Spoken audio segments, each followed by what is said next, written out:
Kita itu mudah terprovokasi, bahkan saat ini itu lagi musim di mana orang-orang itu berusaha di framing agar jauh dari ulama. Orang-orang tidak punya ilmu berani membanding-bandingkan ulama. Sekarang itu mulai di framing di lewat sosial media, ulama dihujat, ulama dibully. Karena biasanya orang yang dihujat, dibully, dihina, dicaci itu belum tentu karena memang benar-benar salah. Tapi terkadang karena cahayanya terlalu terang. Kita itu jangan sampai mudah dijauhkan dengan para ulama. Jangan sampai. Loh ini penting banget. Apalagi kamu itu sebagai anggota Nahdliyin. Atau kamu itu sebagai pedagang, sebagai apapun lah pekerjaanmu, profesimu. Jangan sampai kita itu dijauhkan dari ulama. Ini bahaya. Kalau ada orang membanding-bandingkan ulama, dari dulu itu ulama itu memiliki karakter dan gaya dakwahnya masing-masing. Selagi itu mengajak takwa Allah, insya Allah tidak ada masalah. Mulai di zaman Wali Songo, mulai Sunan Ampel, Sunan Bonang, Sunan Kudus, Sunan Kalijaga. Semuanya memiliki metode dakwahnya masing-masing dan tujuannya semuanya sama. Lah ketika itu dibanding-bandingkan, ketika itu dihujat dan sebagainya, ya kita sendiri yang rusak. Dan bahaya ketika kita itu sudah jauh dari ulama, apa yang terjadi? Rasulullah Shallallahu Alaihi Wasallam menyampaikan, sayati zamanun ala ummati yafiruna minal ulama wal fuqaha. Akan tiba di mana zaman orang-orang itu mulai menjauh dari ulama. Hidupnya seenaknya sendiri, berdagangnya seenak sendiri. Akhirnya orang-orang itu seenaknya sendiri, tanpa aturan. Jauh dari ulama. Fayabtalhimullahu bisalati baliyat.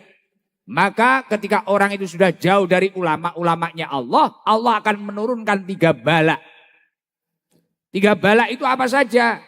Yarfa'ullahul barokat min kasbihim. Allah akan mengangkat keberkahan dari usaha-usahanya. Usahanya banyak, bahkan hasilnya miliatan. Miliatan, bahkan hasilnya triliunan. Yarfa'ul barokah min kasbihim. Orang kalau jauh dari ulama, hasilnya banyak, dia akan jauh. Keberkahannya kurang. Tapi kalau orang itu dekat dengan ulama, kelihatannya hasilnya sedikit. Tapi hari-harinya itu mendengarkan maulid, dekat dengan ulama, mendengarkan dauhnya ulama, ibadahnya terjaga, kewajibannya terjaga, hatinya akan tentram, tenang, damai. Dan balak yang nomor 2 apa? Ketika orang itu sudah jauh dari ulama, bahaya. Yusallitullahu ta'ala alaihim sultanan dolima. Allah akan mentakdirkan orang tersebut memiliki pemimpin yang dolim terhadap dirinya. Pemimpin yang tega terhadap dirinya. Pemimpin yang memakan hak terhadap rakyatnya. Na'udzubillah min.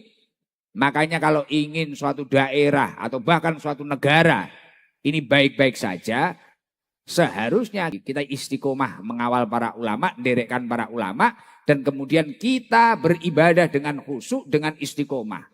Walau anna ahlal qura amanu wattaqau.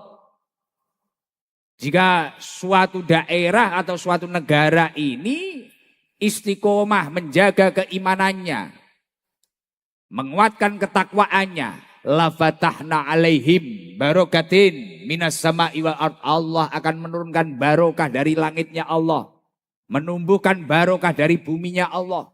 Insya Allah apapun keadaan kita akan diberkahi oleh Allah Subhanahu wa ta'ala. Balak yang nomor 3, ketika seseorang itu jauh dari ulama, gak mau nyantri, baik nyantri di pondok ataupun nyantri dalam kegiatan sehari-hari.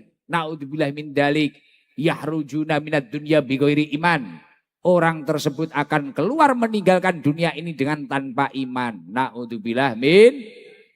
Padahal target semua orang yang hidup, walaupun kadang kita saat ini masih ambisius, pengen itu, pengen itu, pengen itu. Tapi puncaknya ketika manusia itu sudah mendekati meninggal, pasti semua orang memiliki cita-cita mati dengan membawa nikmat iman dan Islam, artinya husnul khotimah. Tapi kalau jauh dari ulama, potensi meninggal kembali kepada Allah dengan tanpa iman. Semoga kita semua selamat dunia akhirat. Amin Allahumma.